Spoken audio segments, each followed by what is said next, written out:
ಕೇರಳದಲ್ಲಿ ಕನ್ನಡಿಗರ ಮೇಲೆ ಇದೆಂತ ದಬ್ಬಾಳಿಕೆ. ಕೇರಳದಲ್ಲಿ ಕರ್ನಾಟಕದ ಮಾಲಾಧಾರಿಗಳ ವಾಹನಗಳಿಗೆ ತಡೆಯನ್ನ ನೀಡಿದ್ದಾರೆ ಕೇರಳ ಸರ್ಕಾರದ ವಿರುದ್ಧ. ಇದೀಗ ಮಾಲಾಧಾರಿಗಳು ಪ್ರತಿಭಟನೆ. ಕೇರಳದಲ್ಲಿ ಕನ್ನಡಿಗರ ಮೇಲೆ ಇದೆಂತ ದಬ್ಬಾಳಿಕೆ.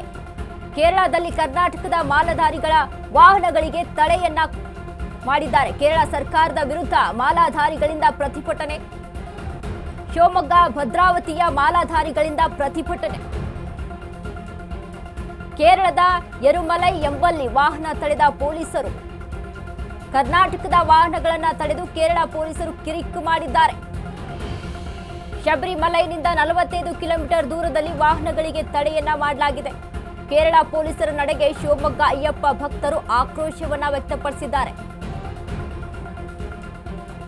ಕೇರಳದಲ್ಲಿ ಕನ್ನಡಿಗರ ಮೇಲೆ ಯಾಕೆ ಇಷ್ಟು ದಬ್ಬಾಳಿಕೆ? ಕೇರಳದಲ್ಲಿ ಕರ್ನಾಟಕದ ಮಾಲಾಧಾರಿಗಳ ವಾಹನಗಳಿಗೆ ತಡೆಯನ್ನ ನೀಡಿದ್ದಾರೆ. ಕೇರಳ ಸರ್ಕಾರದ ವಿರುದ್ಧ ಮಾಲಾಧಾರಿಗಳಿಂದ ಪ್ರತಿಭಟನೆ. ಇದು ಶಿವಮೊಗ್ಗ ಭದ್ರಾವತಿಯ ಮಾಲಾಧಾರಿಗಳಿಂದ ಪ್ರತಿಭಟನೆ. ಈಗ ಸಂಕ್ರಾಂತಿ ಕೂಡ ಸಮೀಪಿಸ್ತಾ ಇದೆ. ಇನ್ನು ಅದರ ಹಿನ್ನೆಲೆಯಲ್ಲಿ ಮಾಲಾಧಾರಿಗಳು ಅಯ್ಯಪ್ಪನ ಭಕ್ತರು ಕೇರಳದ ಮೂಲಕ ಅಲ್ಲಿ ಅಯ್ಯಪ್ಪ ಸ್ವಾಮಿ ಟೆಂಪಲ್ಗೆ ಹೋಗೋಕೆ ಅಂತಾನೆ ಅಲ್ಲಿ ಮುನ್ನುಗ್ತಾ ಇರ್ತಾರೆ. ಇನ್ನು ನಮ್ಮ ಒಂದು ಕರ್ನಾಟಕ ರಾಜ್ಯದಲ್ಲಿ ನಾವು ನೋಡಿದ್ರೆ ಸಾಕಷ್ಟು ಮಾಲಾಧಾರಿಗಳು ಮಾಲೆಯನ್ನು ಹಾಕೊಂಡು ಆ ಸಂಸ್ಕೃತಿಯನ್ನ ಆಚಾರ ವಿಚಾರಗಳನ್ನ ಪಾಲನೆಯನ್ನ ಮಾಡಿಕೊಂಡು ಕರ್ನಾಟಕದಿಂದ ಹಲವಾರು ಜನರು ಅಯ್ಯಪ್ಪ ಸ್ವಾಮಿಯ ಮಾಲೆಯನ್ನ ಧರಿಸಿಕೊಂಡು ಅಲ್ಲಿ ಹೋಗ್ತಾರೆ. ಇಂಥ ಒಂದು ಸಂದರ್ಭದಲ್ಲಿ ಕೇರಳ ಪೊಲೀಸರು ಅಲ್ಲಿ ಮಾಲಾಧಾರಿಗಳ ವಾಹನವನ್ನ ತಡೆದಿದ್ದಾರೆ. ಕರ್ನಾಟಕದಿಂದ ಬಂದಂತ ವಾಹನವನ್ನ ಅಲ್ಲಿ ತಡೆದಿರುವಂತದ್ದು ಯಾಕೆ? ಕನ್ನಡಿಗರು ಅನ್ನುವಂತ ಕಾರಣಕ್ಕೆ ಇವರು ಈ ಗಾಡಿಯನ್ನ ತಡೆದುಕೊಂಡ್ರ?